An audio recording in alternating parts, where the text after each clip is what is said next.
Communities of faith have power, for good or ill. It cuts both ways. And so helping a community be a community is critical to this if the church is going to become an engine for change rather than resistance to change. And it's a question we ask a lot. In your love for creation and your work of environmental responding, has your faith or your faith community been an obstacle or a support to you? More often than not, the answer is some version of it's either neutral or it is opposition.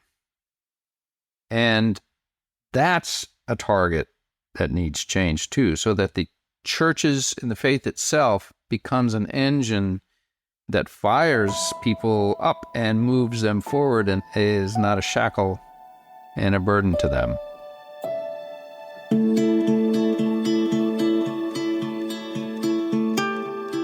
Welcome to the Earth Keepers podcast.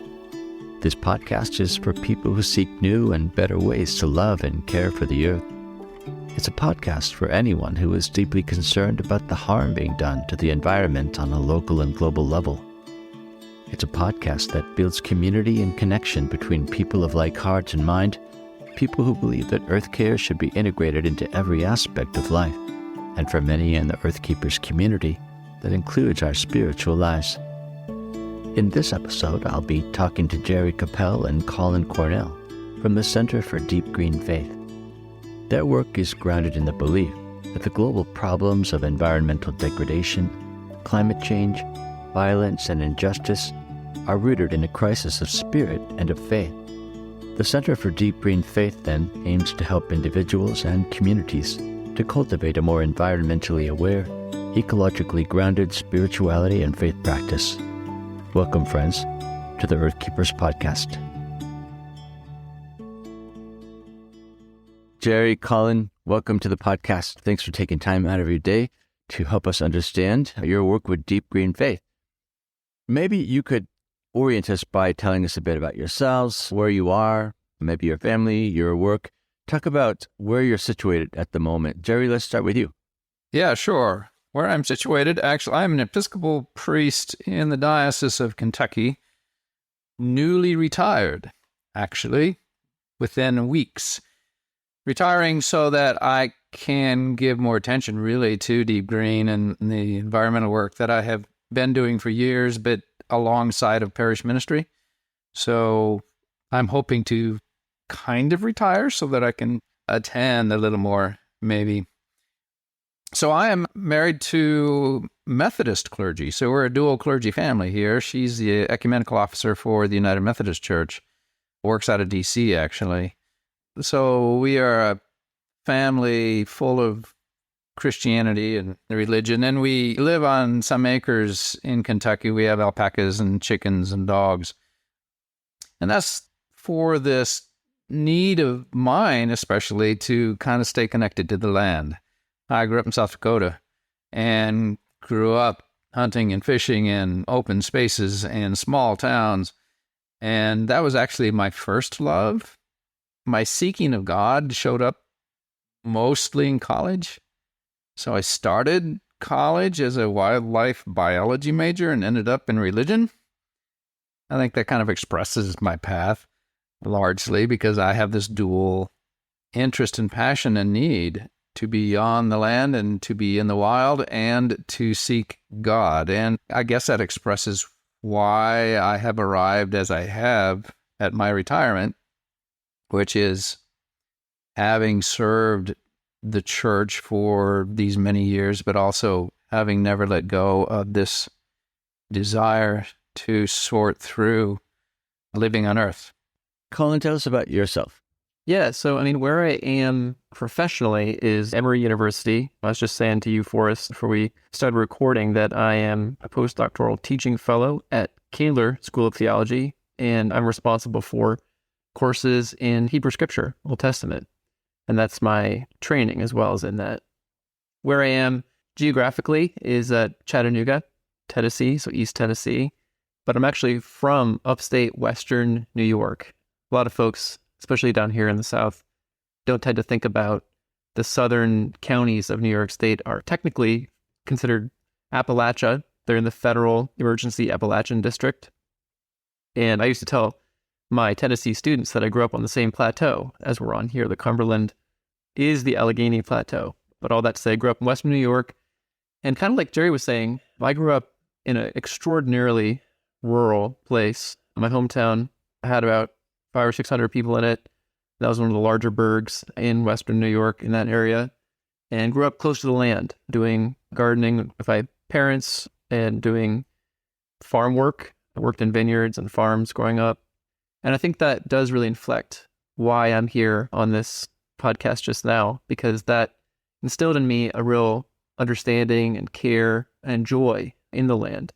And that's held up in the face of a deepening sense of crisis, which is sort of the other motivation for me in terms of involvement with ecotheology, earth care, environmental justice, and so on, is that sense of crisis. And I'm on the opposite career stage, maybe, as Jerry said. I'm a millennial, and so trying to find my footing professionally and vocationally in this world, but in common with many of my cohort, really having operated for years with a real sense of jeopardy, that environmentally things are looking very difficult. Sure. I'm really curious about whether or not you're able to bring those concerns, those passions to your work as a professor. Yeah, absolutely.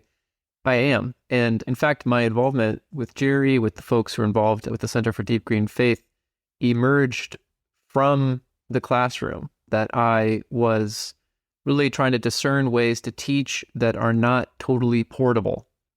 So that your introductory Bible or New Testament, Old Testament class, for the most part, they look the same. They're very transferable. The basic text corpus is fixed. You know what you're going to study, the Bible, in Bible courses. And a lot of the readings and kind of disciplinary expectations are very transferable.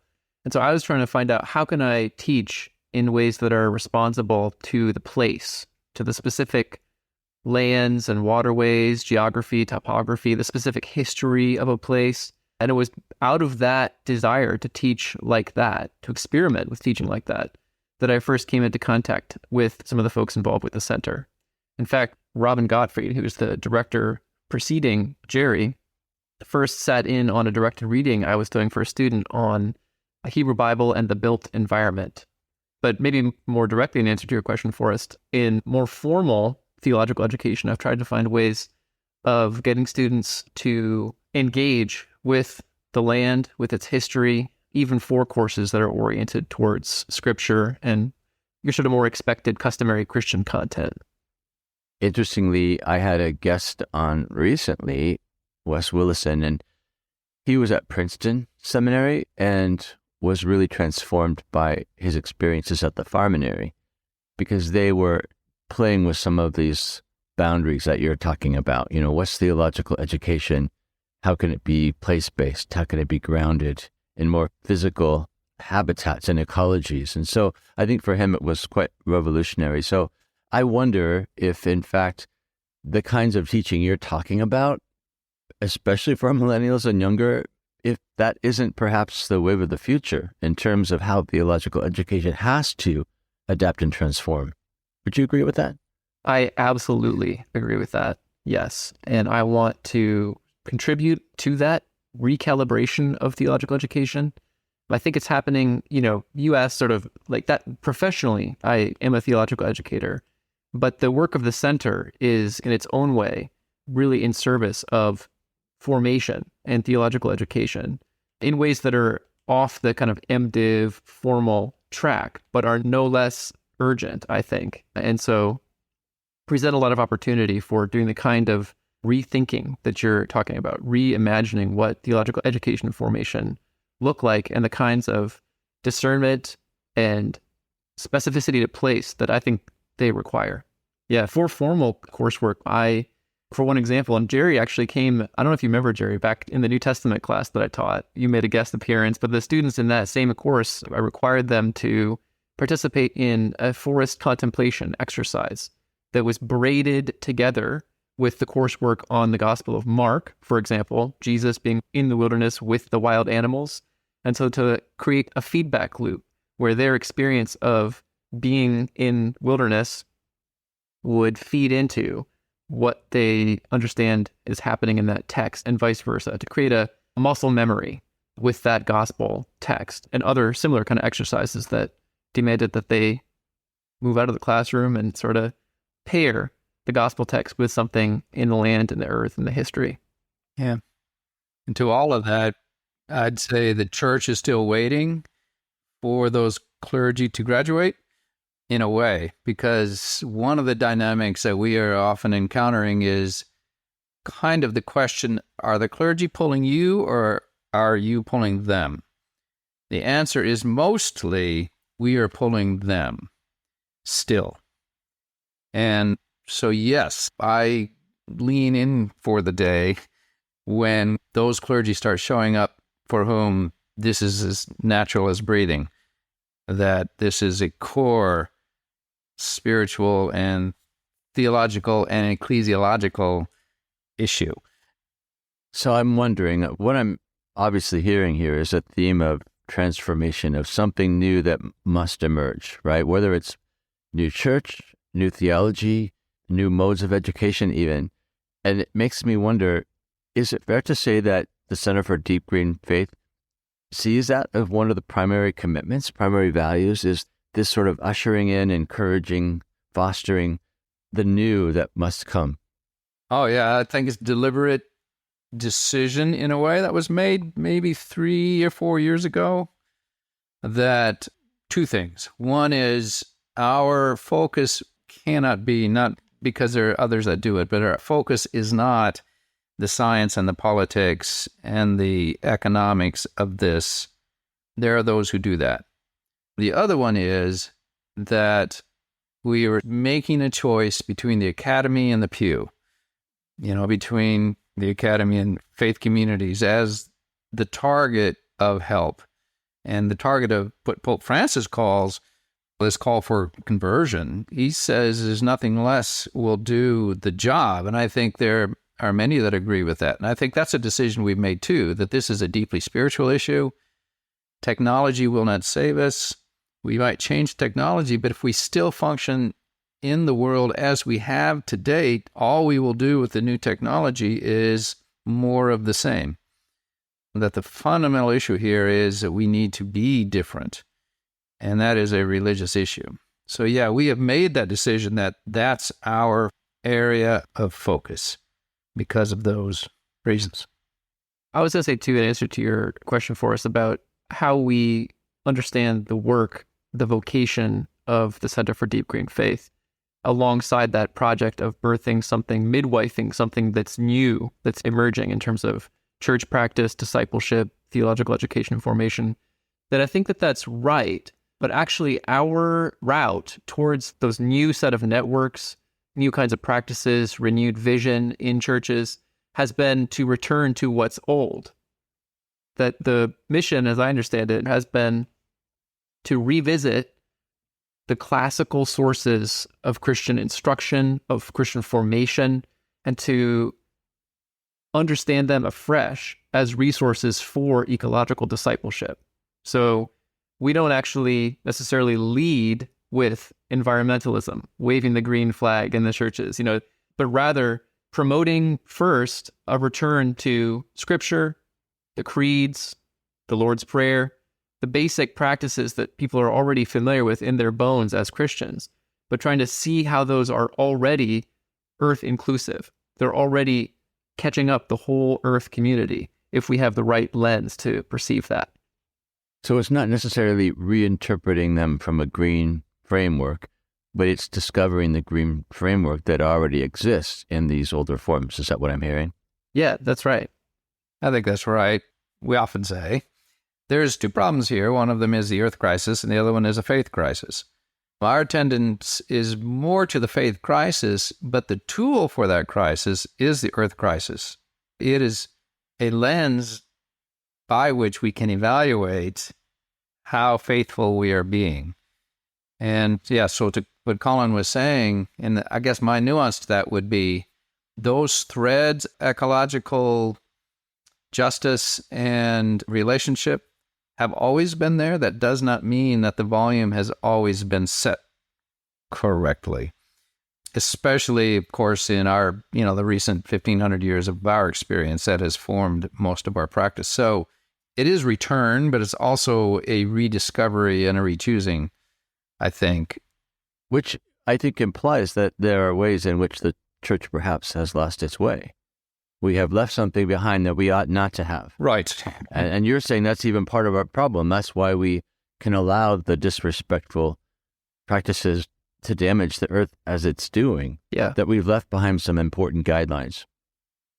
Yes, and that's one way to reframe the conversation so that we're not trying to convince a bunch of church folk that you ought to care about climate change or fossil fuels or whatever, but we're really kind of saying you ought to care about your own faith, that it too needs rescued and it too needs healed and so on. And the ecological crisis is just the trumpet that can be used, or the lens that can be used to restore something that's been there all along. And I think that what Jerry just said is actually really significant, especially for purposes of building durable disciples as well.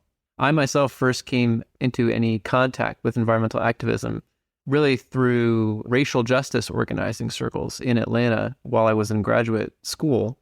And what I saw there was galvanizing, also though disturbing because of how much burnout there is in activist communities. And it's true in churches and church leadership as well. And so the importance for us of fronting environmental justice, earth discipleship as a spiritual resource, as a positive vision, is because that's a much more lasting source of nourishment and inspiration for people than just facing into the climate problems, the degradation of earth environment, and so on. So it's out of having a long-range hope for Christians, churches, congregations, disciples, that we front these spiritual resources. So it's not only responsive and reactive, in other words, what we're trying to build, not only out of an alarm, a sense that things are eroding and jeopardized, but out of an interest in trying to see God and ourselves, our whole earth community, more fully. Well, I think in particular, people who are committed to earth advocacy, who pay a lot of attention to climate crisis, the temptation to despair is so strong because of the evidence that we have before us regarding the path that lies before us.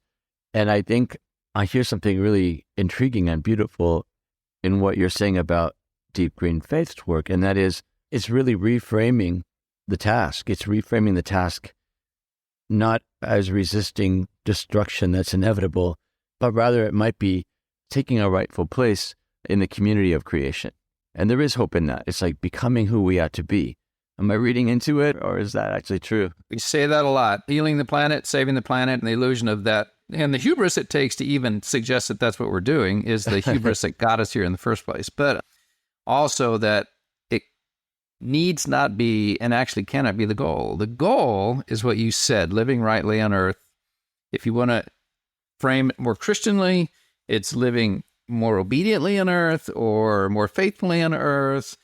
But whether we make progress on climate or anything else is actually not the question. It's, are we being more faithful? That's the question. And that reframing makes a huge difference on a lot of fronts. Yeah. It's a lot more sustainable because people are going to be despairing. They are going to face natural disasters in their cities. They are going to struggle. We're looking at some decades ahead of us that are going to be really difficult for all of us, but especially for people who are focused, as you say, Forrest, on earth advocacy. And so how do we maintain a hope and a vision in the face of that? And what Jerry's saying is exactly right. The mission of the center is to hope in a God, in a resurrection that catches us all up. So really just seeing what we're doing as a matter of worship, of right life, of faithfulness. Jerry's exactly right. So let me back up slightly because, we haven't talked about what it is you actually do for the Center for Deep Green Faith. So all these ideas, how do they actually play out in what the two of you are doing for faith communities in particular? Jerry, you want to talk about your work? Yeah, sure. I think we would agree that what we really are is a teaching and formation-centered organization, that of all the things we could choose to be doing. We have our roots in the academy, and we have named our constituency as people on the street and in faith communities out there. And between those two things, our charism is to teach. So it's less we decline organizing and so on, but we take on the roles of giving people spiritual foundation, showing them spiritual practice, giving them words and concepts and meanings and understandings which they can use on the street. And how do you do that? How do you actually deliver that? Oh, yeah. So far, great question. So far, it has shown up in webinars and in online classes.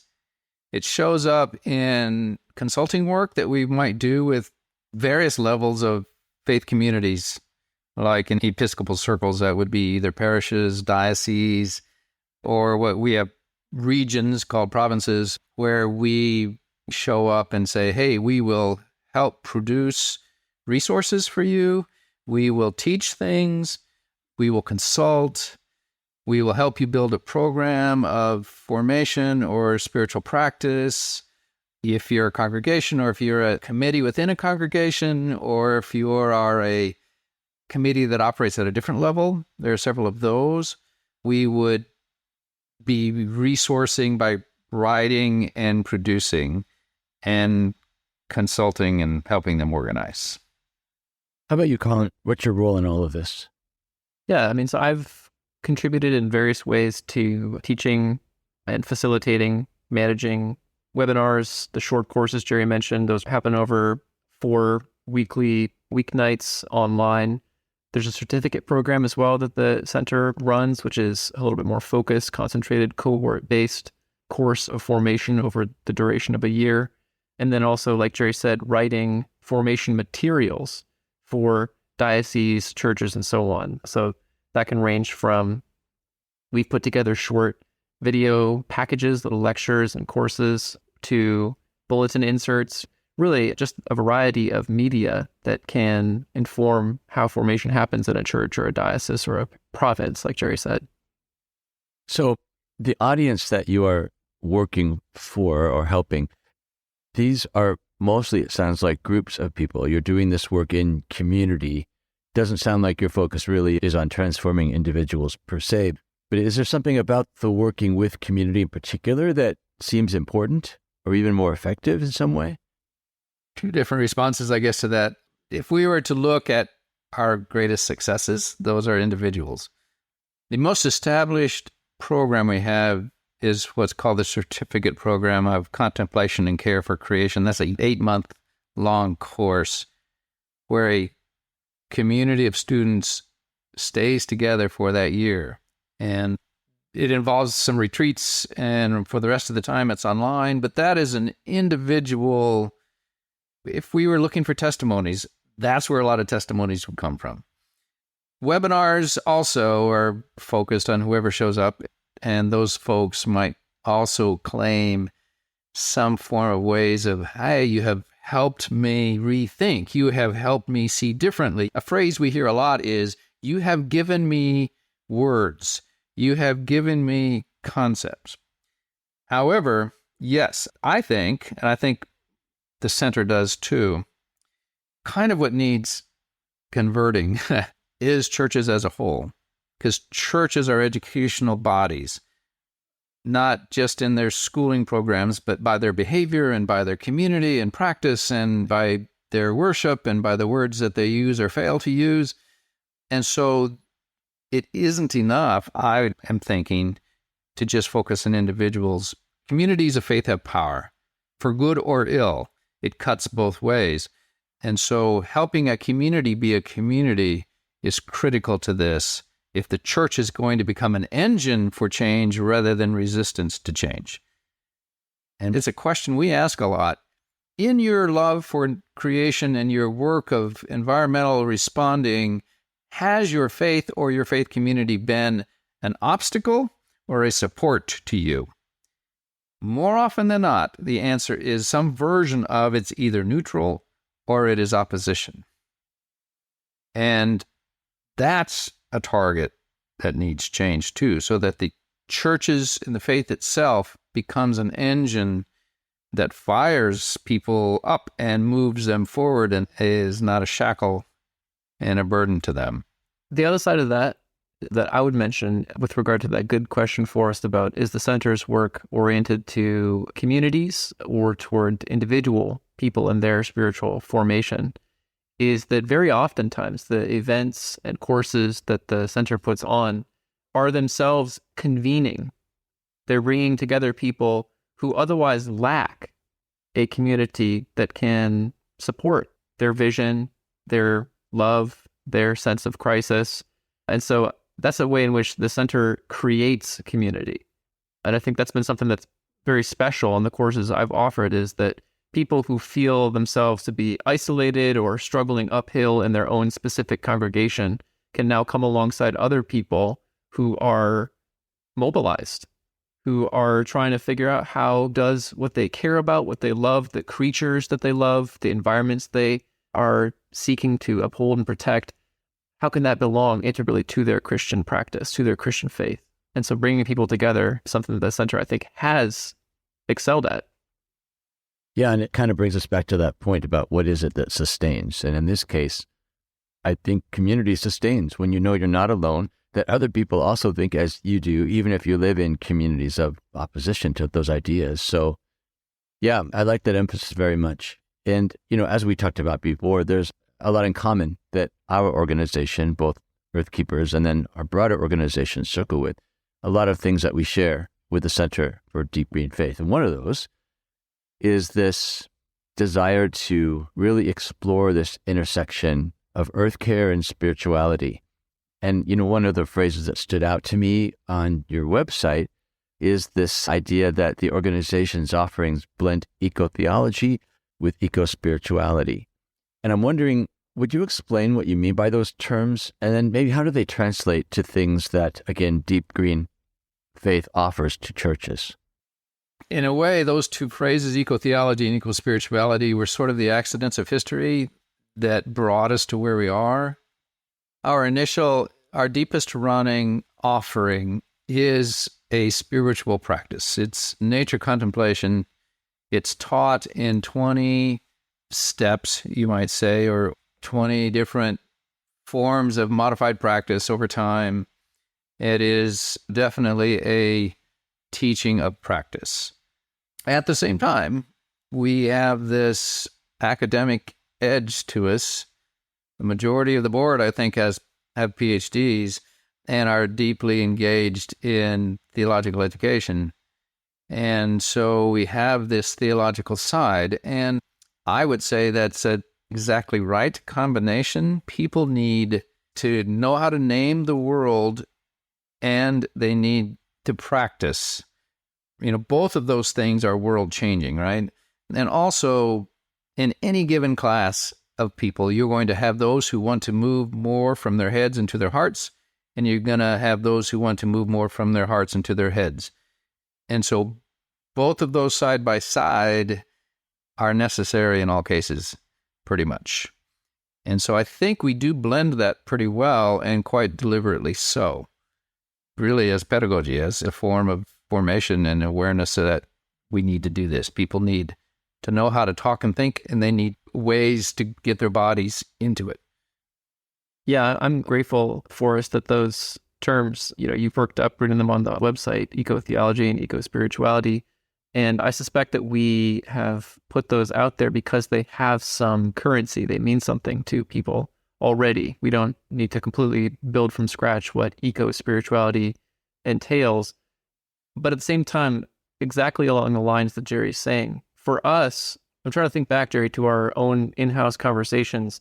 Those are not really such distinct considerations. Really, we operate that the content of Christian instruction, of formation, is completely seamlessly braided together with practice, with prayer, with slowing down, with the kind of ascesis, the suspension of kind of all our motion, and that's all part of the same whole of what it means to be a worshiper of our God.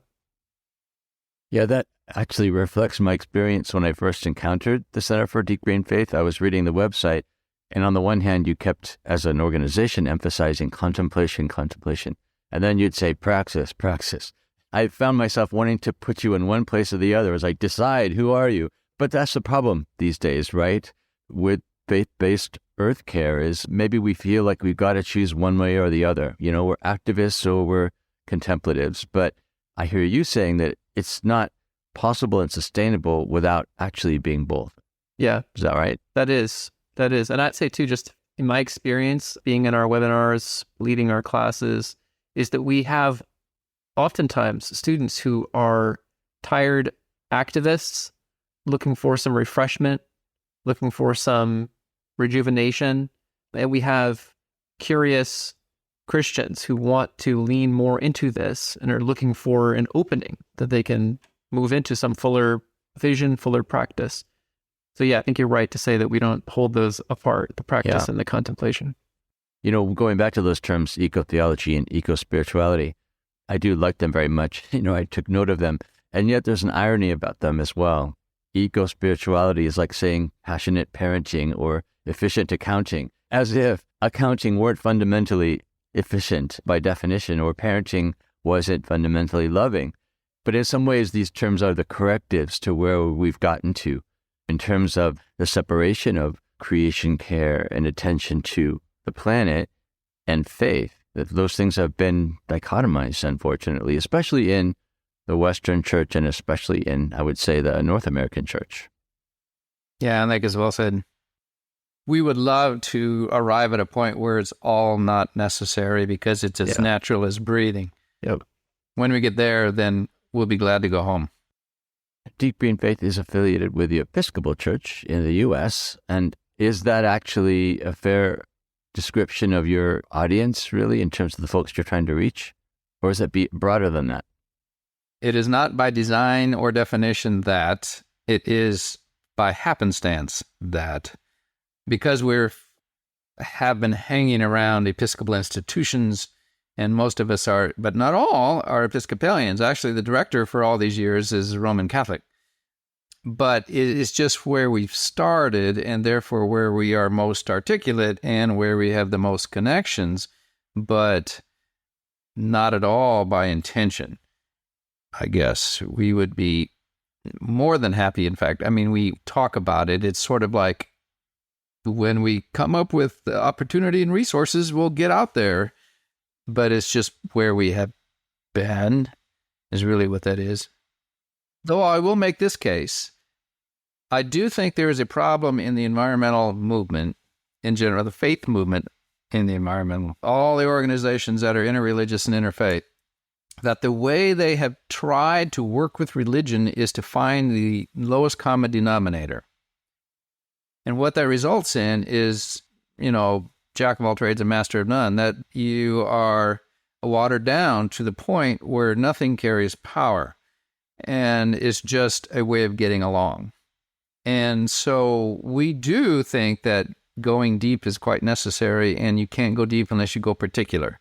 So that is part of the reason maybe we have focused in one place.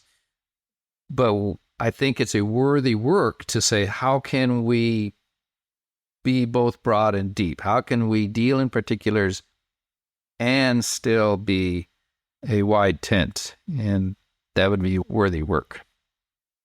I think too, because the center's offerings have historically centered on essential Christian practices, basic Christian texts, teaching about the Transfiguration, about the Lord's Prayer, about the creeds, that these are, of course, recited and practiced in the Episcopal world, but they're also fairly widespread as far as reference points for Christians.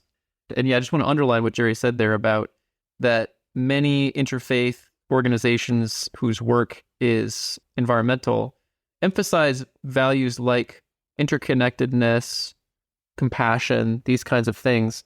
But that means that they can't tap as deeply into the specific convictions, passions of the individual faith bodies that belong to those kinds of organizations. And so we are really trying to home into essential Christian practices, essential Christian instruction, this concern for the entire Earth community. So given that, at least to date, the Episcopal Church has ended up being a focus of your work, looking at this from the outside, I might expect that in the Episcopal Church, there might be less resistance to teaching about the connections between spirituality and earth care, ecospirituality and ecotheology.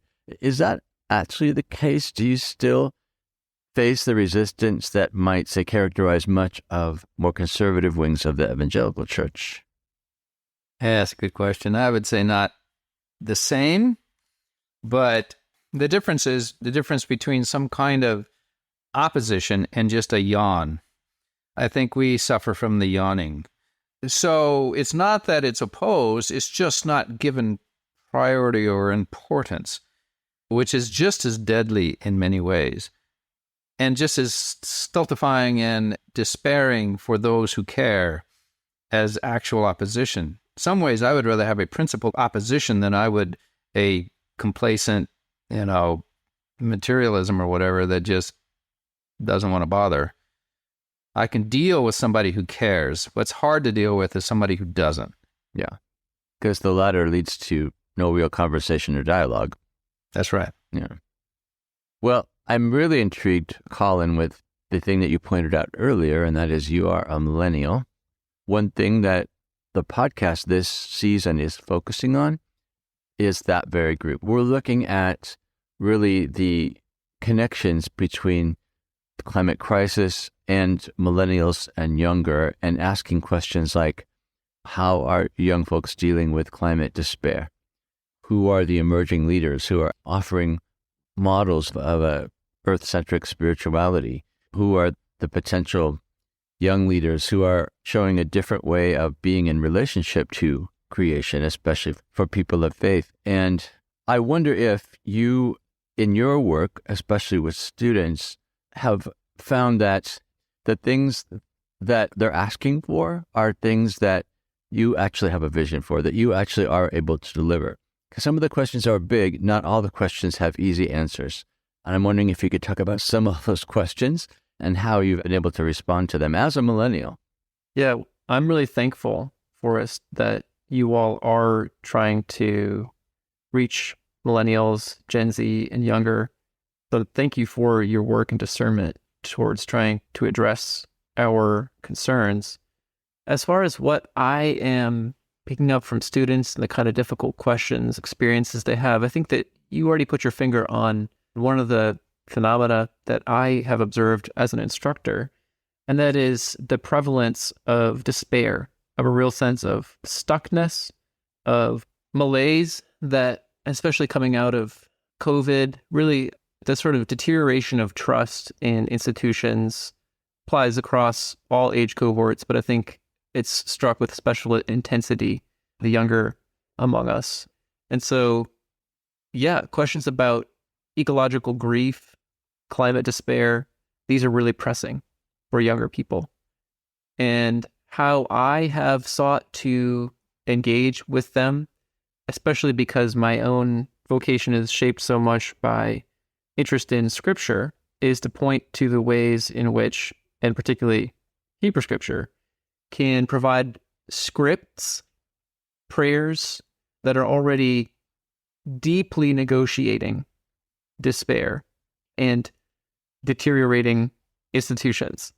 In other words, the vocabulary for life with God in that circumstance is already there on the books. And so activating that for people. Another directed reading I did years ago was on ecological grief and the Psalms, for example. So providing people with some sense that their despair is not a separate, or their sense of grief, crisis, loss, isn't something outside the bounds of their faith, but that the resources are already there and present to tap into more. That's part of it. And the other part myself is trying to cultivate a vision of hope that's beyond crucifixion and death. There's a lot of, and Jerry mentioned this too already, there can be a kind of an optimism, forms of hope that we reach for in environmental circles that might not fully reckon with the kind of harms and damages that are now more or less locked in. And so we need to tend to a hope for all of us, for ourselves, for the earth and all its creatures, that's somehow really and truly expansive, and that's also somehow really and truly on the far side of death. So I'm not even sure entirely what all that means, but it means not allowing our aperture for hoping to be shoehorned, limited by the kinds of possibilities that are given in the circumstances that we face, if that makes sense. It does. So I think I hear you saying that if we focus only on circumstances, then sure, there is no other alternative but to despair, to lose hope. But I think you're saying there's something more to it. There's more than circumstances. The fact is we live, in and with God around us, and this is God's world. And so in some ways we have to maybe let go of that responsibility that we can actually fix things, that we can make a better future. I mean, of course, we all want to work for that, but it's beyond that. If it lies just within the realm of human effort, that is despair. But you're saying it's not. It's not. And that frees us to be able to give ourselves over more freely to the places of death and abandonment in our world, to the victims of just being discarded by the world, both the humans and the non-humans who are leveraged, used, thrown away. That having a grander hope, I think, can free us to really be present to those places and people and non-human kindred, and to hope with them in a way that exceeds what's readily available circumstantially. Staying on this question of the hope of the young, I would say that, at least where I am in the Pacific Northwest of the U.S., we're already perhaps one of the most unchurched regions of the country. But in particular, young folks are walking away from the church because the church is not helping them, for example, to deal with despair. The church is not offering answers that make sense to their sense of a dark future.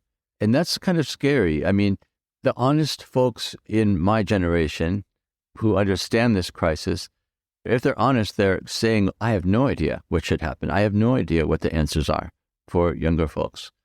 But it's scary to say that because, again, it tempts one to despair. It's like, all right, well, then that means there's no answer.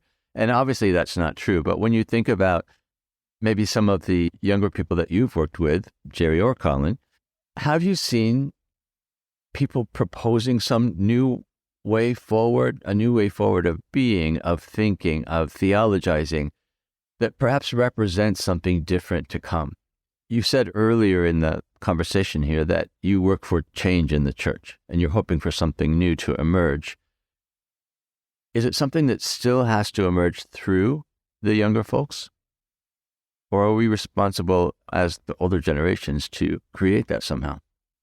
That's almost a similar question to, is it our job to fix the planet, or is it our job to be right and do right and exist rightly as we're called to do? It's always the case, I think, that if a church focuses on trying to solve something for itself, it will fail, young people included.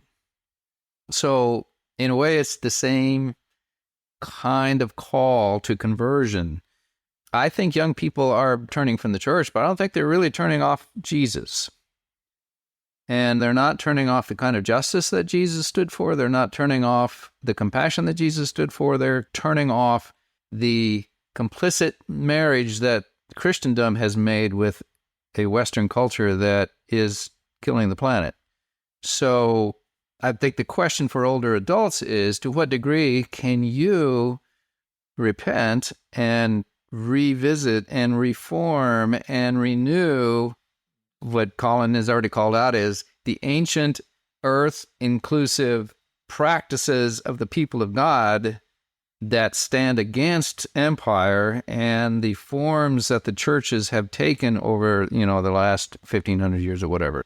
And if whether young people come to that or not is not the question, although I would think that they would, but it's still not the question. You can't do that for the sake of trying to win young people. You can only do that out of a desire to do that.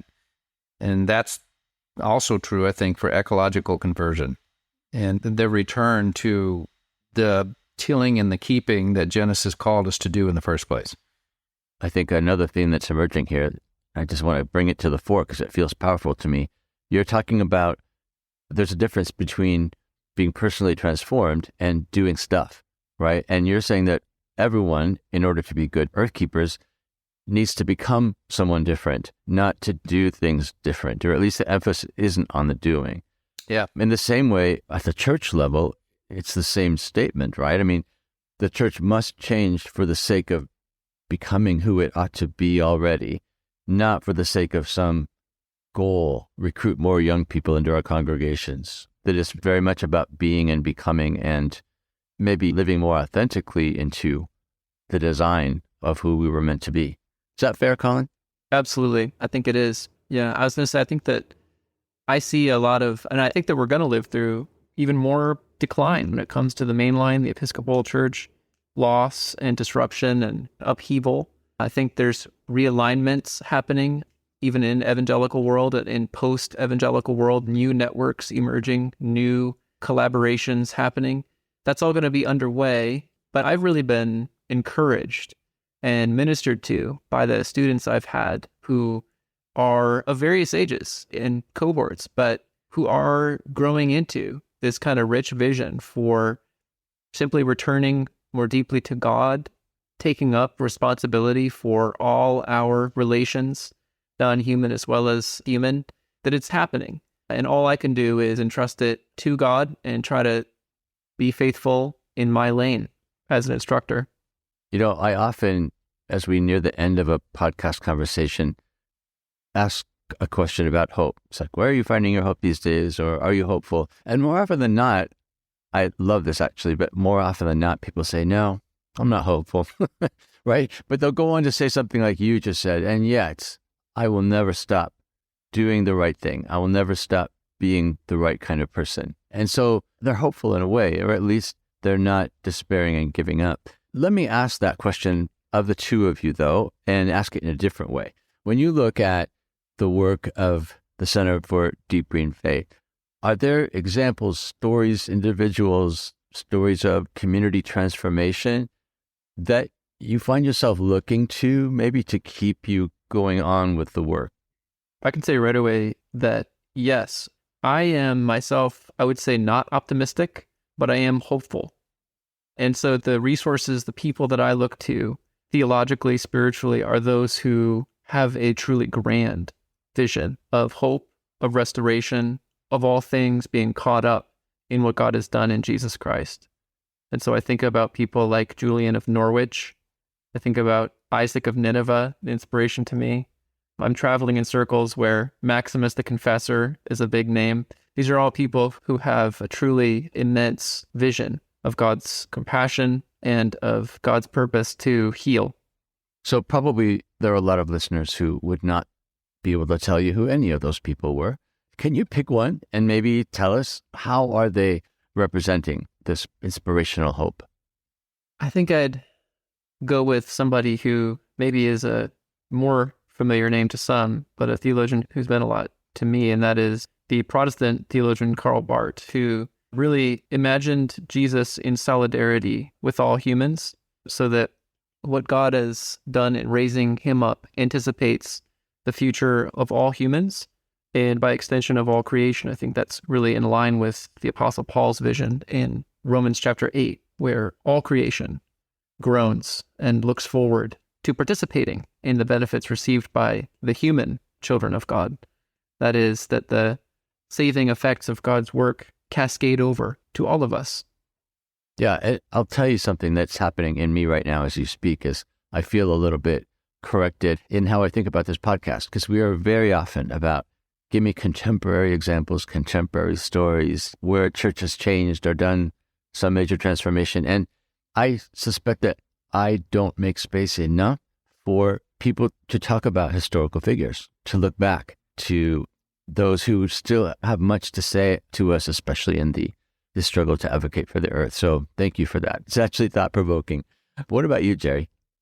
Yeah, I can go more contemporary, though. Just a couple that come to mind. One is in New Orleans, we are currently engaged in a work where there's these three commissions, and one is on racial reconciliation, one is on creation care, and one is on spiritual formation. And I think an emerging, helpful, hopeful conversation is in the alignment and overlap of those areas of work, especially between race and the huge world conversation that's going on racial issues and that sort of awakening, and the similarities and overlap with environmental exploitation, and how they are of the same root, they are of the same cause, they are of common cause, which means that they would share method, they would share language, they would share purpose, but they have tended to operate in silos. They have evolved from separate places, they've developed separate languages, but really they are kindred. And formation, which is really what we've been talking about this entire time, as overlapping both of those. In other words, there's a need for conversion when it comes to seeing other human beings, and there's a need for conversion when it comes to seeing the rest of life on earth, the non-human life on earth. And so that fires people's bones to find the commonality and the kinship between these two large social movements in the world and in the connection to the church's teaching role. So that's hopeful, right? Because that's a new way of having a conversation that seems to have energy and connects people and gets their hearts going. The other one is the persistent seeking of people who care and their desire to find each other, which we have many examples of folks who have been with us in program and training and other ways and have made this their spiritual community, their home church in a way. And they persist in hanging out with each other, and they hang out for years, and they keep coming back, and they keep trying to reach out more. I find that hopeful. So this common cause community making is hopeful, that maybe there's a fire there that is burning.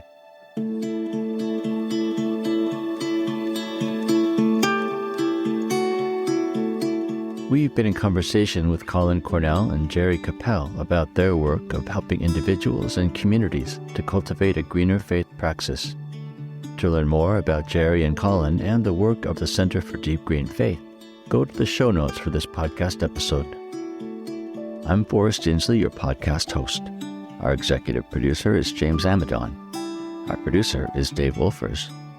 Forrest Reed is the creator of our original music, and Timothy Connor is our podcast editor.